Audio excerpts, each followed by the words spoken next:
2008 yılı 9. ayının 10. günü Şinjan Üniversitesi'deki o'quvchi-o'quvchilar bir aziz mehmonni kutib oldi. Bu kuni xalqaro tabiiy fan sohasida zo'r zilzila paydo qilgan.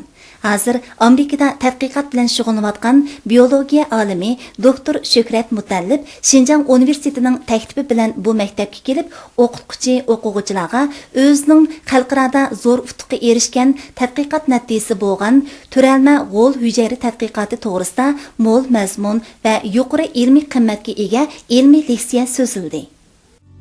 İlmiy leksiyega Şinjan Üniversitesining rahbarlari, o'quvchi-o'quvchilar qatnashgan bo'lib, yig'in zali odam bilan liq to'lgan edi. Doktor Shuhrat Mutallib o'zining eng yangi tadqiqot natijasi bo'lgan maymunning g'o'l hujayrasini klonlash tadqiqotini tushunishli qilib so'zlab, yig'in ahlini eng yangi ham to'limi qimmatli uchurlar bilan ta'minladi. Shuhrat aka, sizni Şinjanga tunji qatim kelsingizmi? Men birinchi qatam Şinjanga kelayotganim, yomon nima xushal, endi hech qancha kelgan. Bugungi leksiyangizni nurg'un o'quvchilar qizg'in kayfiyatda ko'rdi. Siz buni ko'rib qanday ta'sirotda bo'ldingiz?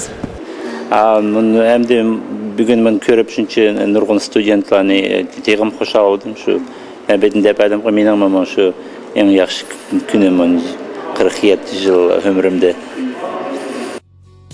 O'quvchilar naq maydonda so'zlangan tadqiqot temasi va o'zlari qiziqadigan masalalar to'g'risida Shuhrat Mutallib bilan qizg'in fikr almashtirdi.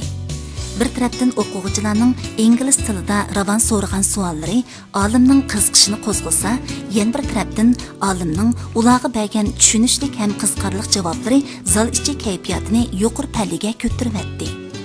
Oxirida Şinjan Üniversitesining muavin mudiri Hamid Himid doktor Shuhrat Mutallibni Şinjan Üniversitesining faxriy professorligiga taklif qilganlik guvohnomasini tarqatib berdi.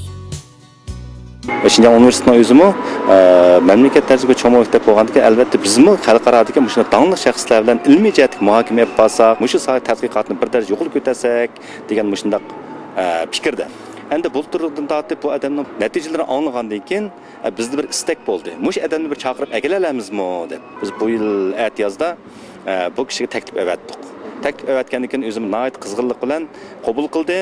Bu kishi bilan so'zlash jarayonida bu kishiningki kelgusida biz bilan o'zaro olimlarni almashtirish, o'zaro o'rtaq xalqaroliq yoki davlatlik tadqiqot temalarini iltimos qilish, o'zaro o'quvchi almashtirish. Hattoki imkoniyat bo'lib qolsa o'quvchilarga shu o'qish pul ta'minlash qatorliq nurg'un sohalarda o'zining nihoyat qiziqadiganligini deb berdi. Men ishonima mana mushundaq cho'ng xalqaro darajalik olimlarningki rayonimizga, jumladan universitetimizga ko'plab kelishi bilan bizningki yosh o'quvchilarimizning ham mushu sohada tadqiqot olib borayotgan olimlarimizningki bundan keyingi nurg'un qiziqishlari qanoat topadi deb o'ylayman. Bugun Şinjan Üniversitesida Shuhrat Mutallibning leksiyasini anglagandan keyin qanday ta'sirotga keldingiz? Biz bu leksiyani Shuhrat akamiz kelishdan burunlam bunda leksiyaning borligini anglagan. 2 soat burun kelsakmi, lekin yana shu yerda o'rin yo'q holatda bo'lib qoldik. Shuhrat akamizning bugun so'zlagan leksiyasidan Shuhrat akamizning qilayotgan ishining haqiqatan nihoyat cho'ng ish ekanligini hamda bundan keyin o'zimning kasbini men cho'qim tirishsam, o'zim o'ylagan nishonga yetalayotganman deb o'zimga ishonchim texmashdi. Biologiya olimi doktor Shuhrat Mutallib 1961 yili 8 ayning 19 kuni Qozog'iston Cumhuriyeti Almuta shahrida Uyg'ur oilasida tug'ilgan. Keyin ota-onasi bilan birlikda Almutaning yaqin atrofidagi Avat rayoniga ko'chib kelib, boshlang'ich va o'rta maktabni ruscha o'qigan. U 1987 yili Moskvadagi Timur Asiyev Yezgilik Fanlar Akademiyasida ko'pish biologiyasi ilmi bo'yicha magistrlik unvoniga erishgan. 1989 yildan 1993 yilgacha Moskva tibbiy irsiyat ilmiy tadqiqot markazida g'o'l hujayra ilmini tadqiq qilgan va irsiyatshunaslik yo'nalishi bo'yicha doktorlik unvoniga erishgan. Shuhrat Mutallib 1993 yildan 1995 yilgacha Moskva tibbiy irsiyat ilmiy tadqiqot markazida tadqiqotchi bo'lib ishlagan. 1995 yili Germaniyaning Muanstar universitetiga kelib, g'o'l hujayrasi va gen taraqqiyoti biologiyasi bo'yicha postdoktorlik bo'yicha ilmiy tadqiqot bilan shug'ullangan. U 1995 yildan 1998 yilgacha Amerika Utah Universiteti hayvonot, mol doktorluq va sut mahsulotlari bo'limida postdoktor tadqiqotchi bo'lib xizmat qilgan. 1998 yildan hozirgacha Oregon shtati Sog'lomlik va ilm-fan universiteti, Oregon shtati davlatlik primatlar turidagi hayvonotlar yadro ko'chirish va g'o'l hujayra tadqiqot markazida muavin mudir, tadqiqotchi bo'lib ishlamoqda. Undaqda bizga o'qish tarixingiz va o'sib yetilish jarayonini so'zsa qisqacha so'zlab berasiz. Men tug'ilgan yerim buni G'aljat degan jut bormaydi, yaqin G'o'jga yaqin jut.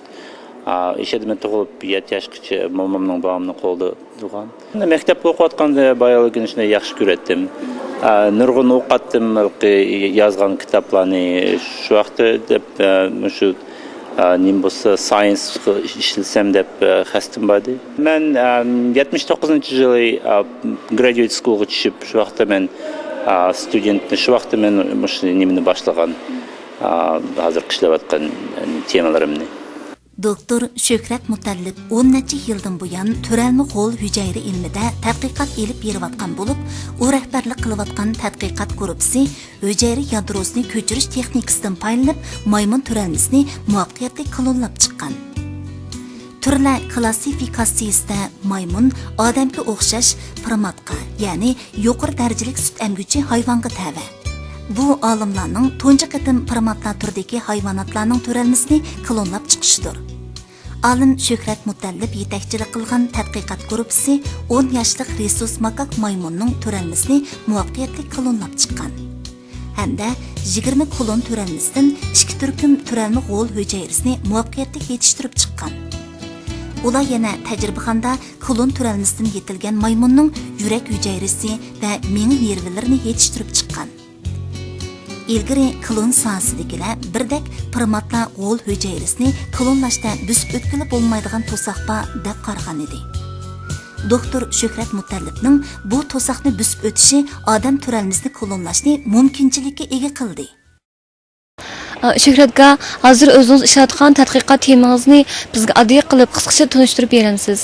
Bir genni shuning funksiyasini nimqilgan tepish uchun o'sha genni yo'qotib etib, uni shu klon chiqarib qaraymizda nimsi yetmaydi. Eshtaqib o'sha har bir genniki funksiyasini deymizda, funksiya qanday nim qildi eshtaq bir texnologiya chiqaryapmiz. Shu odamniki, maymunlarniki genlari, har turli genlari nim qildi, buniki funksiyasi qanday deb shu bir nimda yo'llarni bilish. Yana bir yangi laboratoriya ichyapman hozir. Shu odamniki g'o'l hujayrasini qilgan. Biz hozir shu maymunlarning nimsini qilib, model qilib yaxshi ishlab chiqadi. Shuni endi biz odamga ko'chirish. Doktor Shuhrat Mutallibning bu qitimqi bo'sish xarakterlik bayqishining eng yuqori ilmiy qimmatga ega yeri va kishini eng xushal qildig'ini maymunning teri hujayrasidan yetildirgan turalma va turalma g'o'l hujayrasida shu teri hujayrasini ta'minlagan maymunning irsiy alohidaligi 100% aks ettirilganligi uchun bu turalma g'o'l hujayrasini shu maymunga ko'chirganda maymunning badanida yaklash alomati ko'rilmagan. Hamda u turalma g'o'l hujayralar maymunning kasalga giribdor bo'lgan yoki zaxmiga uchragan a'zolardagi hujayraning o'rnini elib, shu kasalga giribdor bo'lgan a'zolarning iqtidorini asliga keltirgan. Natijada maymunning badanida mavjud bo'lgan kasallarda butunlay saqayish mumkinchiligi paydo bo'lgan. Maymun odamga eng yaqin bo'lgan hayvonlarning biri bo'lganligi va bu texnika odam badanida cho'qim muvaffaqiyatli bo'lish ehtimolligi bo'lganligi uchun tadqiqotchilar bu bo'sish xarakterli tadqiqot temasi saqaymas kasalga giribdor bo'lgan nurg'un bemorlarga zo'r umidlarni ilib kelishi mumkin deb qaramoqda.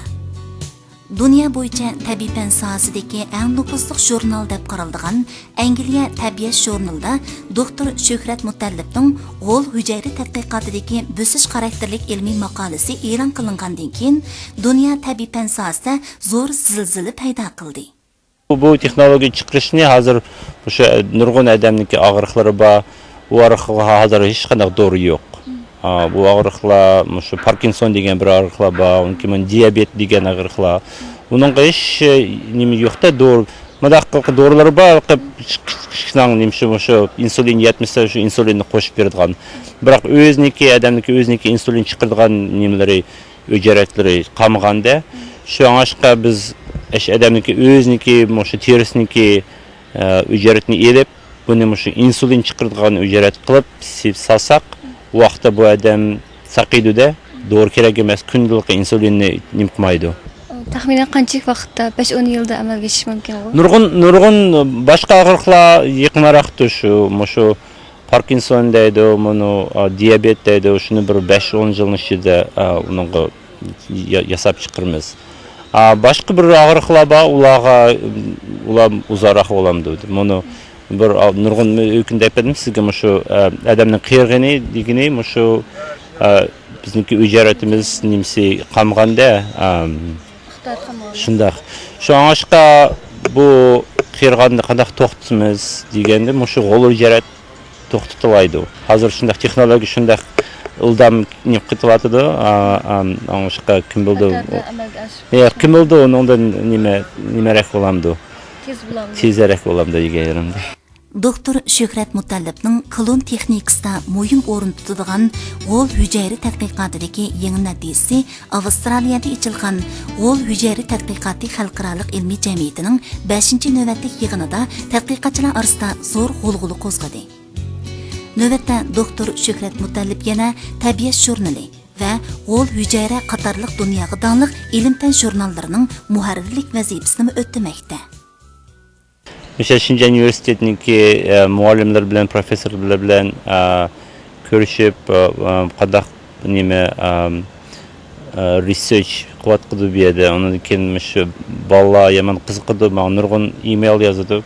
Bugün köydüğünüzde mi şunu soraklarını? Şu işte nim qıgan diken meşede bir tipi bir proyektler işletsek dep nimem bas. Şu hazır bir şey sözleşvatımız. Illiq, baxtiyor oila turmushi kasbda natija qozonishning muhim to'rigi. Shuhrat Mutallibning hozir Nargis va Odiljondan iborat 2 o'moq ham aqlli farzandi bor. Uning ayoli Gulnur xonimmi kasbda izchil uni qo'llab, rag'batlantirib kelmoqda. Doktor Shuhrat Mutallibga o'xshash ilm-fan sohasida bosish xarakterlik natijalarni qo'lga keltirib, dunyo ilm-fan osmonda cho'lpon yulduzdek chaqnagan bir katta olimning bu qitim Xinjiang universitetiga kelib, ilmiy leksiya so'zlaganligi avtonom rayonimizning fan texnika ishlarini ilgari surishda ijobiy rol o'ynab qolmay, yana o'z navbatida avtonom rayonimizdagi bilim xumar yoshlarning xalqaro saviyadagi uchurlarga erishib, o'rganishga bo'lgan qizg'inligini oshirishda turkilik rol o'ynaydi. Biz bu yosh olimning tadqiqot ishlariga nusrat, turmushiga baxt tilaymiz. Qadrli do'stlar, bugungi programmamiz mushu yerda oxirlashdi. Sizlarni iqtisodiy jihatdan yetaklash va qo'llanishchan uchurlar bilan ta'minlash bizning maqsadimiz. Iqtisod programmamizning keyingi sonlarida ko'rishaylik. Xayr xo'sh.